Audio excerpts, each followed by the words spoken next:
Good evening, everybody. Welcome to the October 7th Board of Education work session. I apologize for the delay getting out here. But let's begin. I ask everybody to please stand for the Pledge of Allegiance. Pledge allegiance to the flag of the United States of America and to the republic for which it stands, one nation, under God, indivisible, with liberty and justice for all. Thank you. Our first agenda item is recognition of visitors for public comment. I ask them to please come and take a microphone on either side here and state your name, and look forward to hearing what you have to say. Thank you.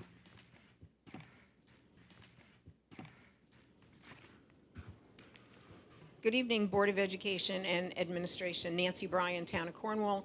I just wanted to mention something to you. Hopefully you all already know all of this, and this isn't anything new, but with the mention at a previous meeting about looking for an RFP for your legal team, while that's not a bad thing to do, I do want to just mention a couple of things. One is that school law is a very, very specialized field. Hopefully you already all know that. There are not a lot of law firms that do that, and building relationships is one of the most important things with your legal team. The other thing that I hope you are all familiar with, here's my prop that I brought. Hopefully you all have a copy of this. This is obviously just the cover, not the whole book. The book was a little large for me to bring tonight. The school law book is something that is produced by the New York State School Boards Association, and you really all ought to have in your repertoire on your shelf to refer to. It is an excellent reference. I got to know this when I was an administrator in a neighboring district before I retired and before I came on this Board of Education in the past. It's a very valuable tool. So I would just encourage you to understand that school law is not criminal law, is not municipal law. It is a very, very different animal, and that it is very important to have a great working relationship with your school law team and to take that into consideration. And if you don't have this, you really should be getting yourself one, and make yourself very, very familiar with your school law book. Thank you. Thank you, Nancy. Appreciate that. Do we have any other public comments?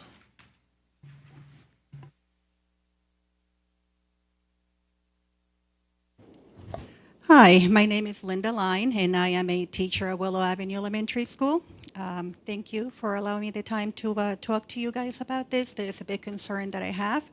I'm sure administration knows this already. I don't know if the Board of Ed is aware of this, but we have Brian Harrington actually has this newsletter that he sends to us every month. And in this newsletter, he places information that is crucial to us teachers with mandated training that also has deadlines. In this newsletter, I actually brought it out to show you. Okay, 3 pages. This is September's newsletter, very small font. In the second page, he is talking about the training for child abuse that we all have to take. And in the third page, third column, very small print, he has a deadline for the mandated training that we all have to complete according to the newsletter by September 30th. And he has in bold print, as a reminder, employees that do not complete the required training will receive a formal letter from HR that will be placed in their personnel file. I ask you, if this is something that we must comply with, or we're going to have a formal letter written in place in our file, isn't this something that should have been emailed to us with the links? Very concise, very clear, with the steps outlined for us? That is one big concern that I have. The second concern is same thing. I'm talking still about Mr. Harrington. He has introduced, and again, I'm sure that administration knows this, he introduced a new human resources platform that none of us have been trained on. And this is where we all have to go and navigate, not knowing what we're doing, and complete all this training by the mandated deadline. This is something that we're all, I can't say all, but a lot of us teachers are very concerned with, because this is taking us, I've only done 2 pieces of it, and I already spent over an hour of my time trying to complete this. And I know that there is at least 2 more hours left. And this is, the time is not given to us. There is no SIP time allowed that we can use for this. Not staff meetings, there is no time that we can use that the school provides. We have to use our time to comply with this. We received an email from Brian saying that he was going to provide a courtesy training. He emailed all of us saying it was a courtesy training. When I said that I could not attend that courtesy training, and I asked what could I do if I can't attend that training, I got a response from him, no words.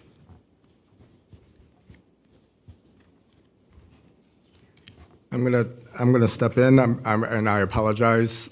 It goes against our procedures, so just as the superintendent, I'm going to address some of the concerns, because like I wouldn't call out a teacher for various reasons, we're really not supposed to Okay, so then our speak Human directly Resources to- Department or Human Resources Department? Would it be better if I refer to it as that? That is where it's coming from. Okay, when I asked for if we were going to be trained, not as a courtesy, but as an expectation, I received that email. There were no words at all, just a picture of the steps that I need to follow. That's it. So I am going to respond. Again, since Dr. Harrington was mentioned specifically, which again goes against our policies and procedures, all of our employees did receive emails with regards to the expectations for mandated training that we have to accomplish every year. These are mandates. These are things that all of our staff have to make sure that they have, that we have a check for them, because if something happens that goes against policies and procedures, we have to make sure that we're providing professional development for that. We've also met with the CCTA president to discuss concerns brought with regards to the amount of time for training and things of that nature. So we've already extended the deadline to account for the time taken. We've asked principals to, just last SIP, I know at the elementary level, so Ms. Lyons' school as well, the last SIP said take care of items that you need for your professional performance, something to that effect. So an hour designated during contractual time for that. So again, my expectation is not to single out any teacher, administrator. We wouldn't allow a parent to do that. So since Dr. Harrington was mentioned, this is something that I expect, and he provides the information to the staff in his role as our Director of Human Resources. Thank you. Do we have any other public comment? All right, we will move on to the next item on our agenda, which is committee reports. So we'll just go around. Richard? Thank you. So last month, the Visitation Committee did go on a visit to the high school to observe the newly implemented drop rotation schedule, community lunch. I'm not going to report any specifics tonight. We are working with administration on a Q&A, just getting some questions answered and sharing our observations, but we will be sure to keep everyone posted. Thank you. Thank you, Richard. As I go around, Bast, just briefly, do you have when your vote is coming up for NISBA and how many responses you've received? Yeah, I have to take the vote of the committee on the 10th of this month. Today is the 7th. I mean, I need just some time to compile all the results, and what I take with me, kind of, like the simple majority. I mean, let's say on a resolution, the vote was 5-4, 5 yeses, 4 no. The vote of CCSD. Have you yes. received all 9 back? I have not. So Okay. do it as soon as you can, So if you because can't, yeah. I'd like, on the 10th, I'm driving to Goshen to have the meeting there, vote in person, as they say, not virtually. Yeah. So So board members, Tomorrow, maybe? You have it in your email. Yeah. The spreadsheet with just looking for yes or no, so Bas can compile everybody's vote and then vote up to NISBA. So if you have not done so, please do so. Brendan, I think you have a couple brief updates for us, at least on scheduling. Yeah, so 2 meetings coming up. So communication will be meeting this Wednesday across the hall, 7 p.m. in the staff lounge. And Policy Committee is having its first meeting of the year next Thursday. So that's October 17th at 6 p.m. Start in the district office, where we will take first crack at the first third of the policies for review this year. Thank you. Christian, you have the hottest update around from the Audit Committee at 6 p.m. Fresh off the presses, as Jim said, and thank you for the members that were here. We had our second meeting of the year just before the board meeting to look over the internal auditor's report and the corrective letter. We had a brief discussion on several points. Just to quickly, overall, I think the recommendation was this will be coming to a agenda near you at the next meeting. We unanimously voted to recommend it. There were some issues on payroll. There were some issues on the capital project, and just some issues about how we identify areas of focus going forward. And I think the members of the committee were in general agreement on that, but I will let you guys, if I'm misrepresenting, there. But we finished that meeting, and that means our work for the year is completed until, I think, till June. And if you want me to talk about OXPA, so I attended last week's OXPA meeting on October 2nd. Mary Alice Kovach, who is the Prevention Director for the Alcohol Drug Awareness Council of Orange County, presented. I thought it was a very useful presentation. I know that Ms. Galliano told me that they are involved with the Community Coalition, as well as the Youth Committee as well, or a little bit. So they're involved in the community. They're involved in the community already, but they had a lot of interesting. Recently made the prevention director, and just kind of some differences in approaches.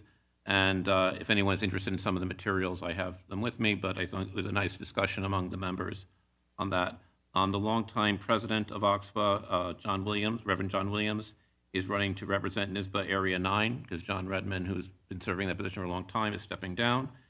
And just one thing that we did not discuss, but will be on the agenda for the next meeting, was about onboarding of new board members and just how different districts are doing it.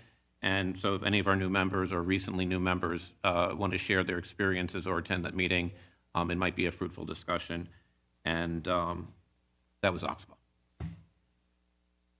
All right, thank you. And I will call on myself for facilities. We had a meeting a week ago Monday where we went over the list that the Facilities Committee had put together in the spring of, our standing list of all items to be completed in a forthcoming capital project. As you all know, 2 or 3 meetings ago, whatever it was, we filled up, or it will be filled with interest payments, the $5 million capital reserve. So we'll be able to go out to our community, ask for a bond. So we just put the reconfirmed our list as standing list as we had it. And Harvey and Walter are going to work to get specifics on anything that didn't have specifics, get that off to our construction managers to start putting prices on that. And then we can reconvene as a facilities committee and start the game of saying, all right, well, we anticipate that we've got $20 million and we have $30+ million worth of needs. What needs do we tackle? So we will begin that process next month. Next Facilities Committee meeting is October 28th.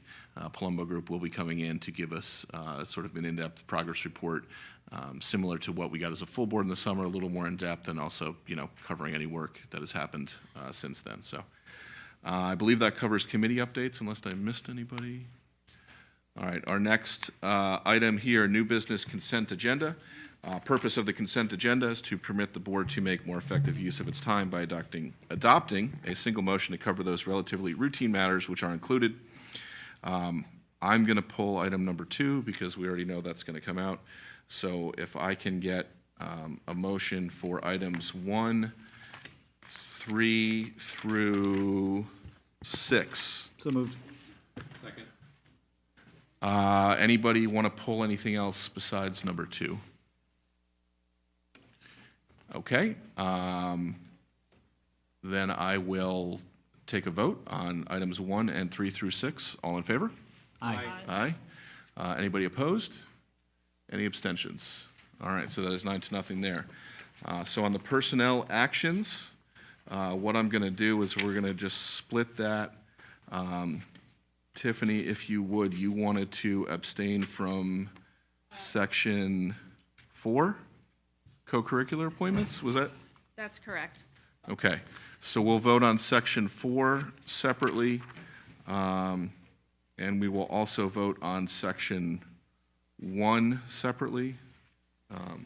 Just pull the whole section, I think, or is it a single appointment? Just pull the whole section. Single appointment. Okay, so what we'll do, we're going to pull not the entire section 1, but just the third appointment there, John Fink, Assistant Superintendent for Business.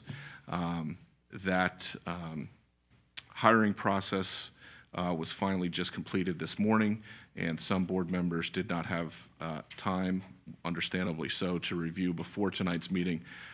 So we have a few folks that I know want to abstain based on that. So we're going to pull that. So let's vote on, does anybody else have any other items to pull?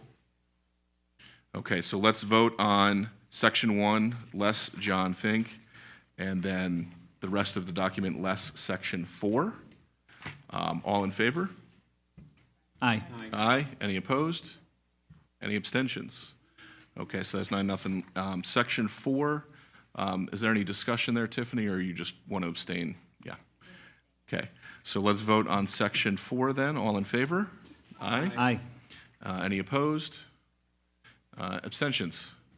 Please let the record reflect that it's 8-0-1 with 1 abstention from Ms. Galliano. And then the appointment of Mr. Fink. All in favor? Aye.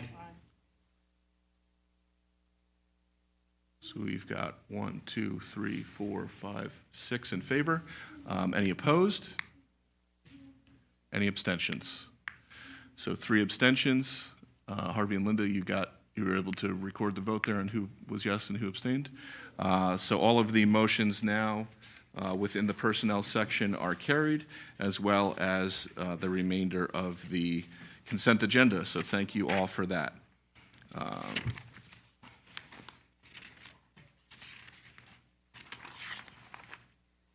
The next item is new business, non-consent agenda, scoreboard discussion. And that is going to tie into either item 2 or 3. We've got a resolution here for scoreboard, so this is a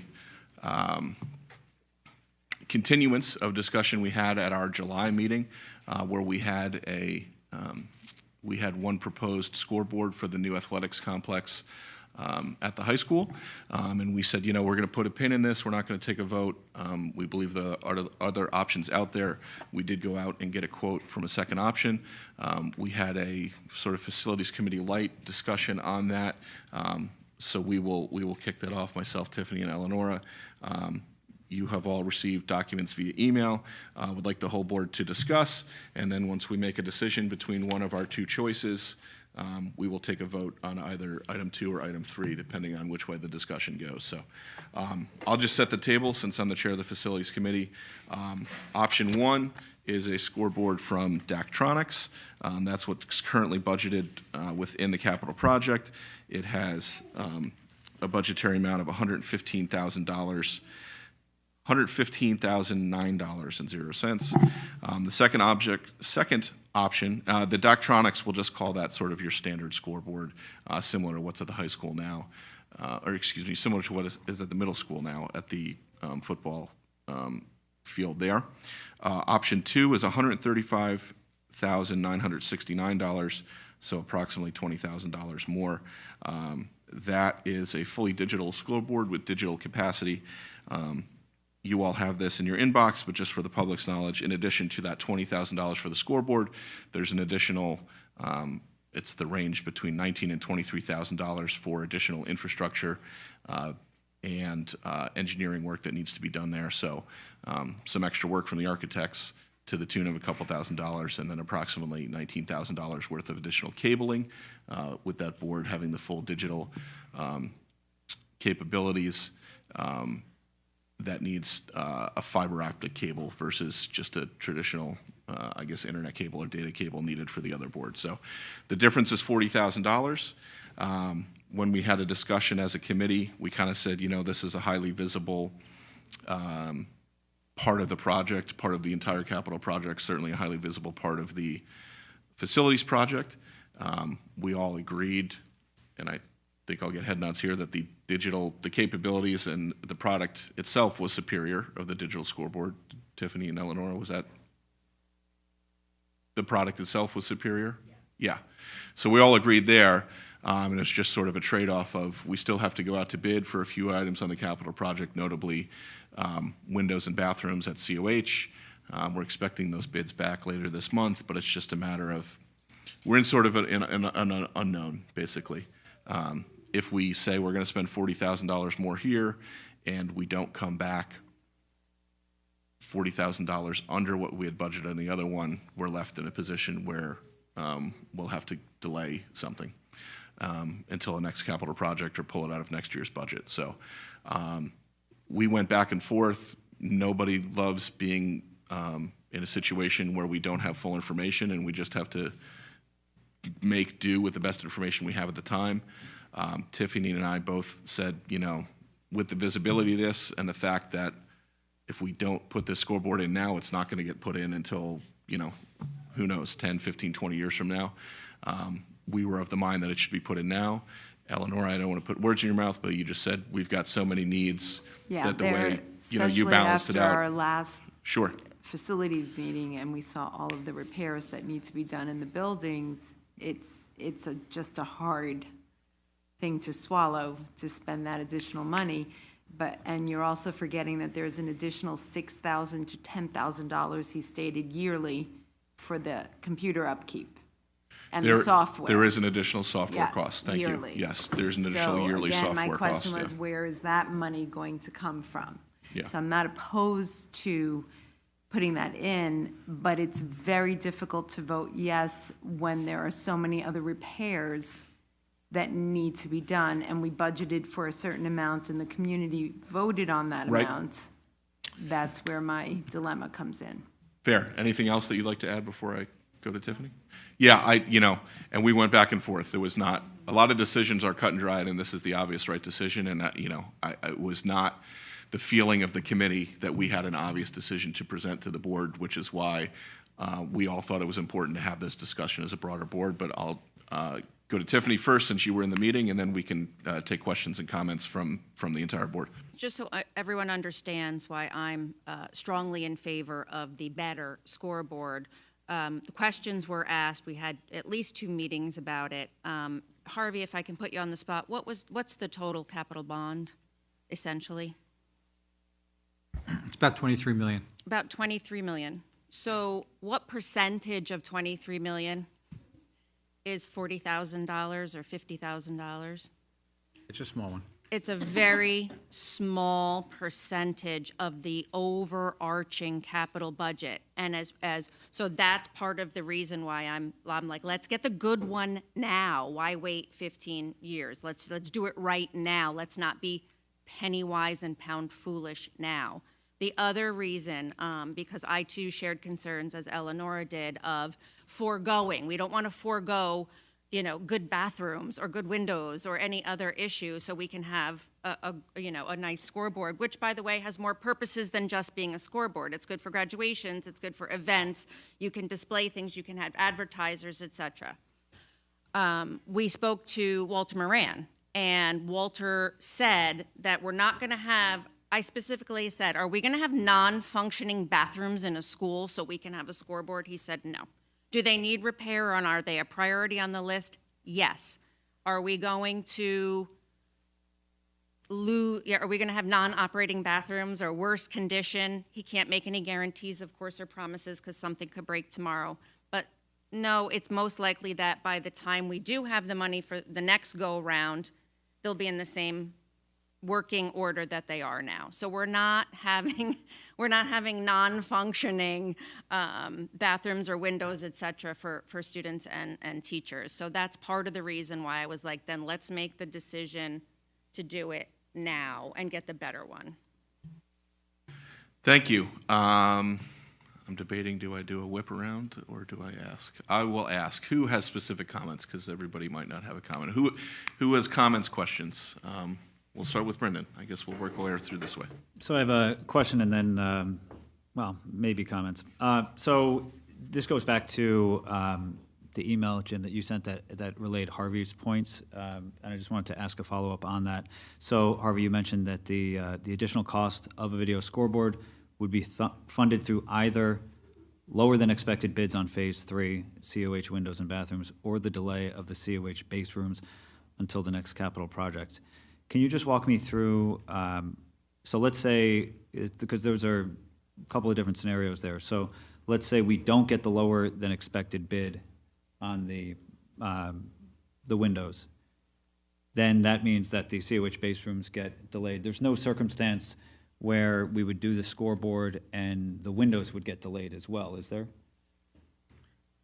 No, I mean, the bids, you got Phase 3 that the bids are actually being opened on Wednesday.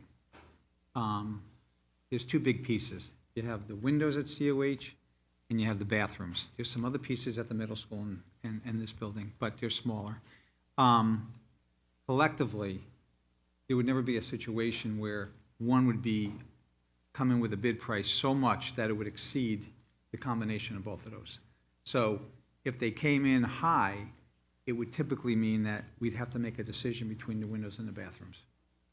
And, if each one of let's just suppose each one was $100 and the bids came in at, $250, okay?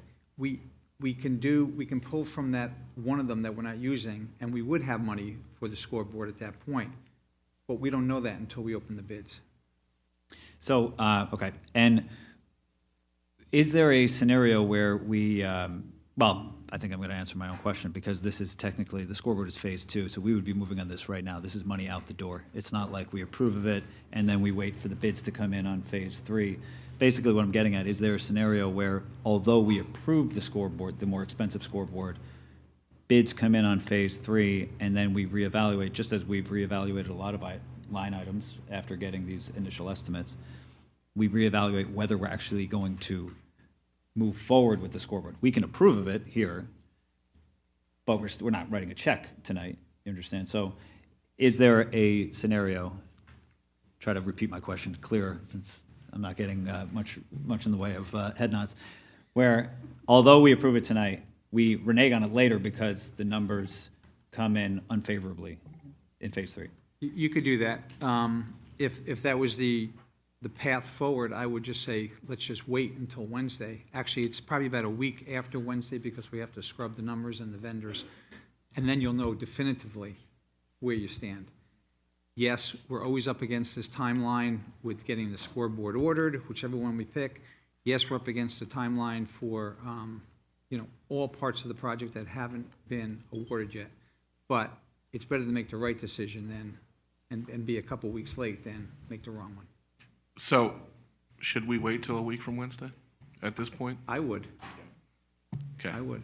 Well, let's wait till a week from Wednesday then. I would say, I'll make sure that the management company has it by our next board meeting, which is 2 weeks away. Right, and if we need to have a special meeting in Right. between that. I mean, between Wednesday and that board meeting is only 2 business days, so that Okay. shouldn't make a huge difference, but yeah. Can I ask a quick question? Will there be, what is the likelihood of having another bond? We have, so, I mean, obviously to put forth to the community to vote upon. yeah, we will have, with interest in a couple months, we will have $5 million in capital reserve will be filled. So I would say the likelihood that we will propose a bond to be voted on by the public is 100%. And I would say that the chance that that's going to happen in conjunction with the May budget vote and school board elections is probably 99% at this point.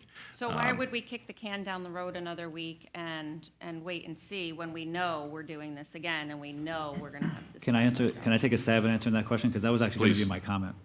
So my concern is exactly what you listed as the benefit, I think is the biggest concern to me. That if we put in this scoreboard, it is so visible, and if something was kicked from the current capital project to this next project, it's something everybody can point to and say, where's this board's priorities? They went for the fancy stuff, and kids still don't have a bathroom at. $40,000. I'm not. It's not Tiffany, bad. I'm not arguing based on the merits.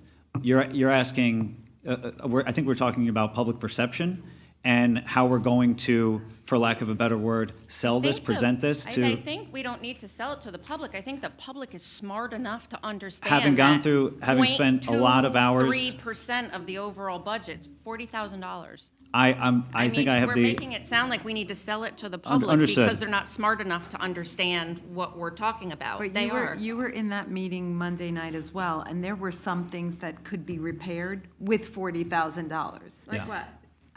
Off the top of my head, I don't know. I 'Cause don't there remember, weren't but I was anything that making. could be repaired No, for there was. I was $40,000. making little asterisks next to them because that was I'm thinking, okay, we No, put there the wasn't. scoreboard up, and then the public sees this, and, their child is still going The to public is the still school. reeling in the fact that the whole project was moved to the high school, and they wanted it kept in the middle school for the most part. Many people did.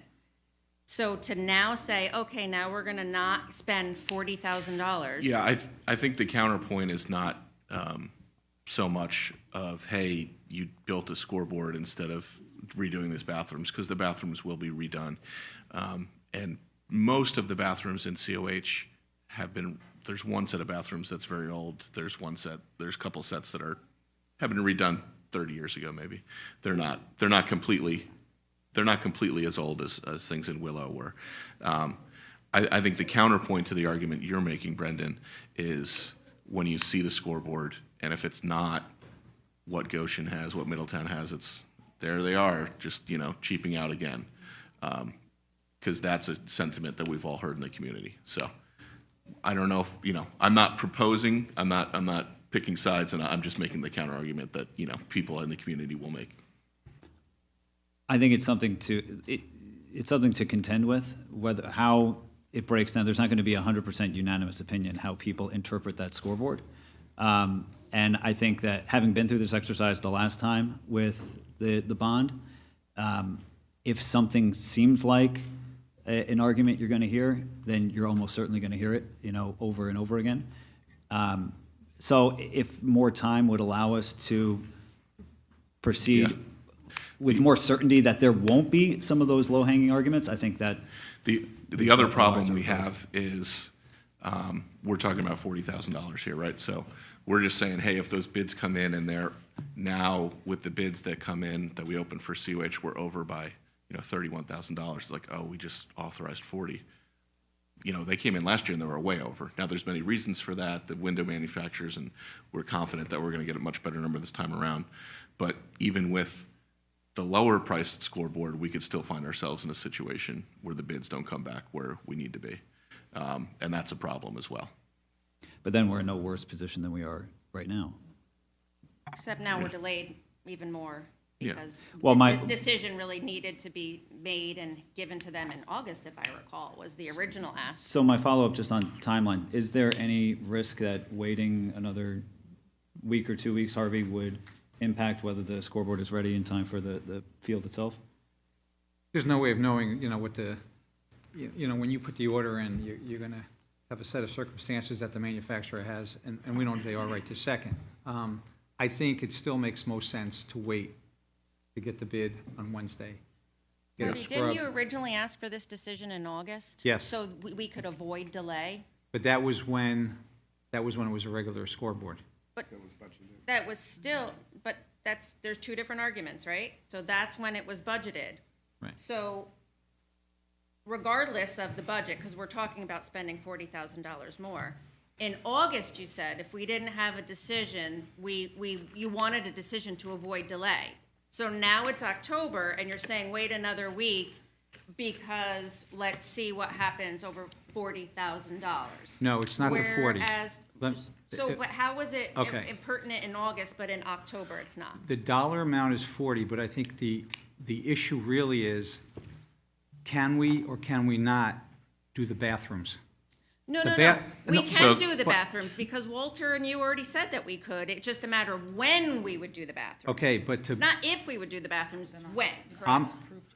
I'll have to piggyback off of what Brendan said. We really want as much certainty as possible. And I will But the also tell question you. was, will we avoid delay? Is there a possibility of impacting got it. So delay? It could. That's the question. It could. But Okay, thank you. one delay has already occurred. The COH principal, I think if he was sitting right here, we've already delayed COH out of, but every other principal has new bathrooms. So COH is the only,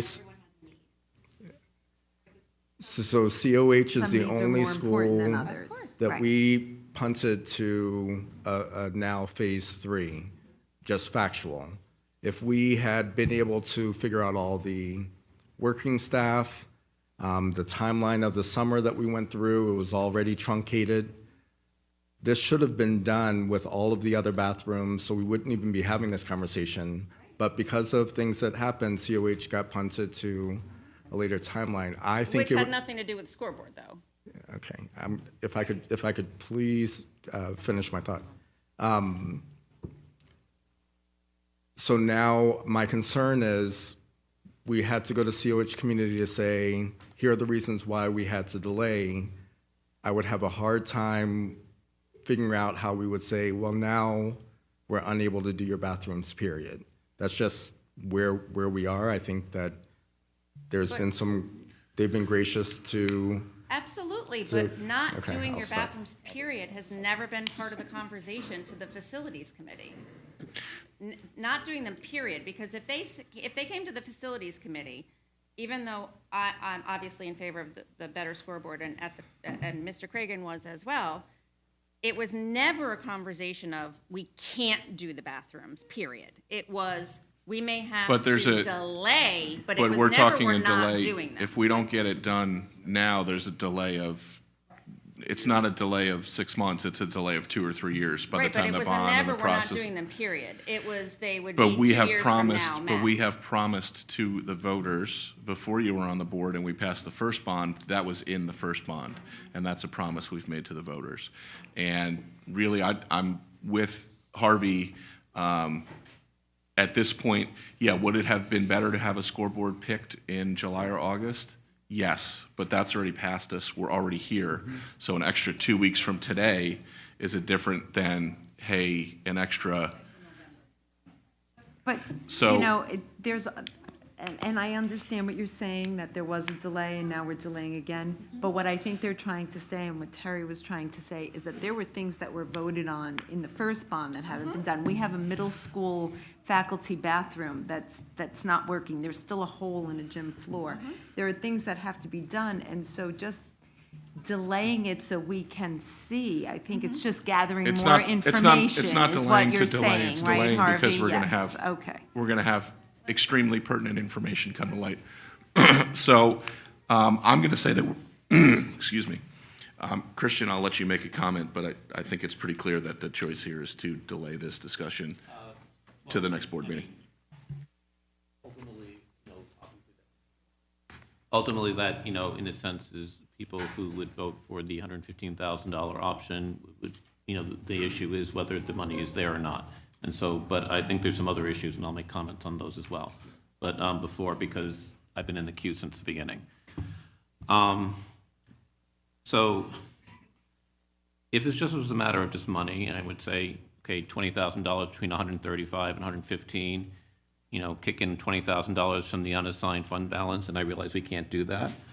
I would say, let's do something right now, in a sense, let's not pinch pennies and bleed dollars later. Let's do the right thing now because this is going to be here for a while. But that's not, and I think because the capital project kind of creates a framework where it's going to trade off with some of these things and delay some of these things that we've mentioned already. And on that, I just can't imagine any educator, board of education anywhere, and this is not a Cornwall thing, choosing a scoreboard over bathrooms. It's not a,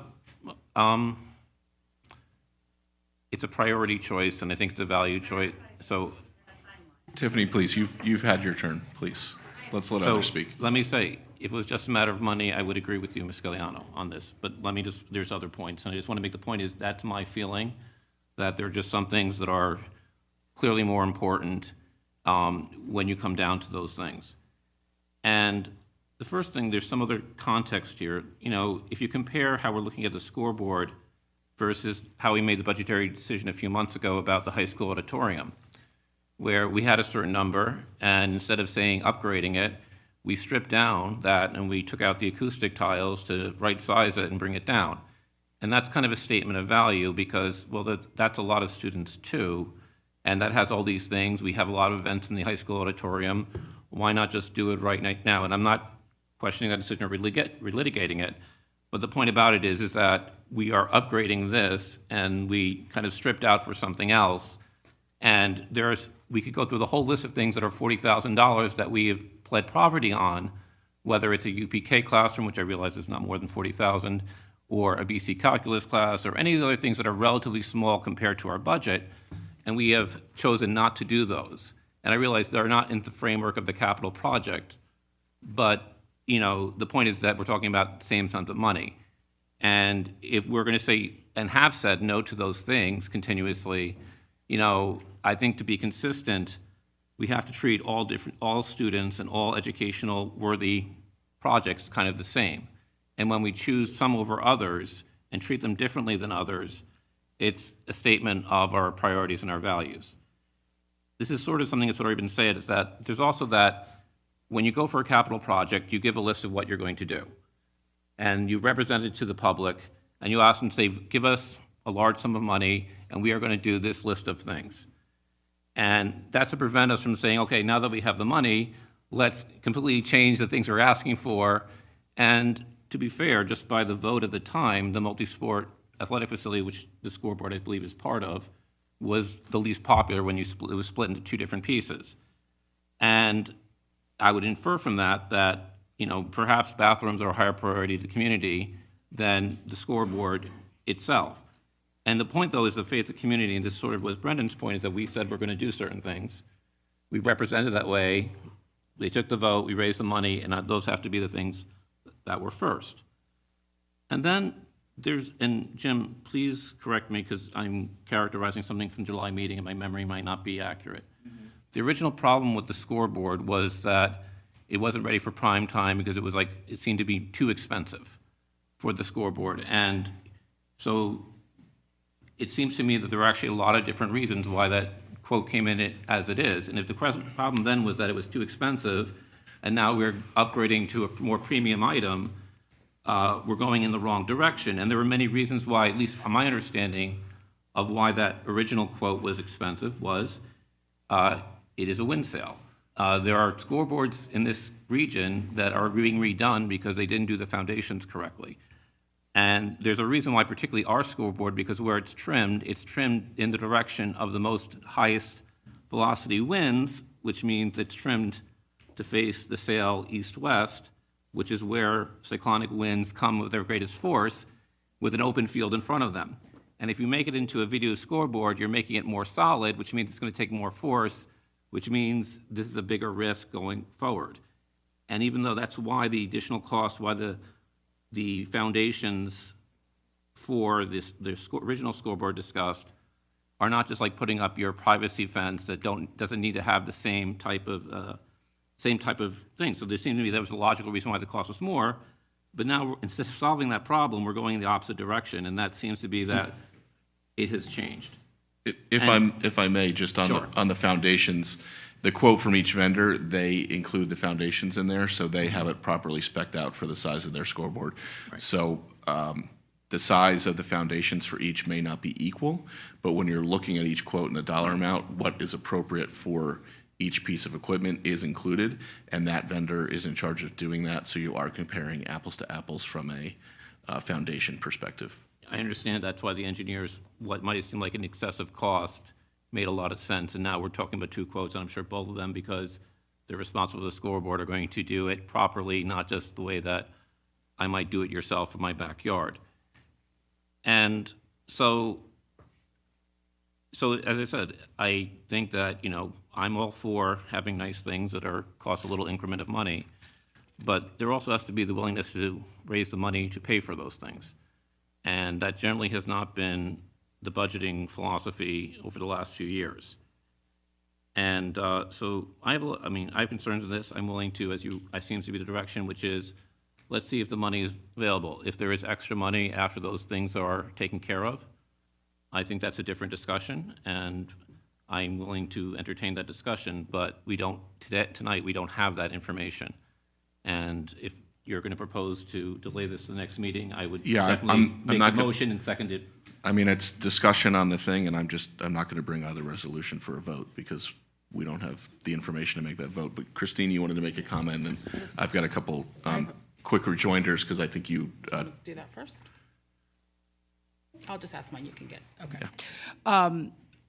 I don't know if anyone has the answer. If not, maybe for next time. Are there any limitations to us genuinely fundraising using the video board? Can we generate income that way? Is there things in New York State that prevents us from doing that? We could, it just wouldn't be part of the capital project, I understand. correct? I'm just curious. Is it like a future thinking? There's nothing that precludes that. Okay. Correct. And then I would just, as a statement, I love a fancy scoreboard. I'm a big fan, money aside and everything else, but also philosophically, I would not feel right voting for this if it is not something that's accessible for all students, all activities, all events. So of course, when the sports are being played on the field, that's the priority. But if there are other elements of the student body that would want to use that space or have access to that video screen for for what's appropriate, but I wouldn't want it to be up to just one person to say, oh, I don't have time to flip the switch. Like, if we're gonna make this kind of investment and put this kind of thing out there, I would want it to be accessible to all student activities without a lot of jumping through hoops. Thank you for that. To me, I think one of the biggest benefits of the video scoreboard is you can, at a football game, at a soccer game, at a lacrosse match, whatever it may be, you can have, hey, come out and see the play next week. Hey, here's, our National Honor Society students. Come to the next Board of Ed meeting. Nobody wants to do that, but, having that sort of informational presentation, I think adds a lot of value. That's exciting. I think there's probably other things that we can't even yet imagine. Yeah. If somebody wanted to do a karaoke contest fundraiser and use, I don't know. I just want to make sure that we are going into this with, this is a Cornwall Central School District purchase, with the priority being sports that are played on the field, but then accessible for other elements. Yeah. That's all. Thank you. So just, I'm going to reply to a few things Christian said. One, just on that acoustic tile, I think I want to make it clear that we said we can do part of this now, and we committed as a board to doing more of it later. The scoreboard differs in that if we don't do it now, it's not going to happen for 20 years. Whereas that acoustic tile, we said we can do half of it now or whatever percent of it now and do the rest later. My comment back in the July meeting was not that it was too expensive, is that, Daktronics is an expensive vendor because Daktronics' video scoreboard quote is like $300,000 and ScoreVision's quote is $135,000. So Daktronics is an expensive vendor, but my comment was just when we, specifically thinking of the turf, when we looked at the turf for the athletics complex, we went through a whole procedure where we, we brought in an expert to discuss the differences between grass and artificial turf. Then, once we made the decision as a board to go with artificial turf, we had 2 vendors come speak to the facilities committee, via Zoom and give us presentations. And I just said, that the scoreboard is a very visible part of this project, and we didn't go through that process as a facilities committee. So that's what I was advocating, was just having a choice there rather than it just shows up on a board agenda. I have some other comments, but I think I'll leave them for now. Did anybody else want to say anything? We're going to take a vote on this in 2 weeks when we get more information. Are you going to include in there, because there is that additional yearly cost that has to be factored in on the Include it in what way? well, that has to be factored in yearly into the budget? Yep. Yeah. Okay, so we are going to skip items 2 and 3 there on the scoreboard. Harvey, I'm sure you will keep us posted via email on the bids there for COH. And Do we have to make a formal vote to remove it from the agenda, or we're just not going to vote on it? I'm just asking if we need to tie the string. can't hurt. Who wants to make a motion to remove scoreboard Resolution 1 and scoreboard Resolution 2 from the, do we have a motion? Second, all in favor? Aye. Aye. Any opposed? 1 nay. Any abstentions? Okay. Next item here is our recognition of visitors. If anybody would like to make a comment, please come up and see a microphone. Any takers? Going once, going twice? With that, can I have a motion to adjourn? So moved. We have a motion? Second. Second. All in favor? Aye. Any opposed? Any abstentions? Thank you all. We will see you in 2 weeks.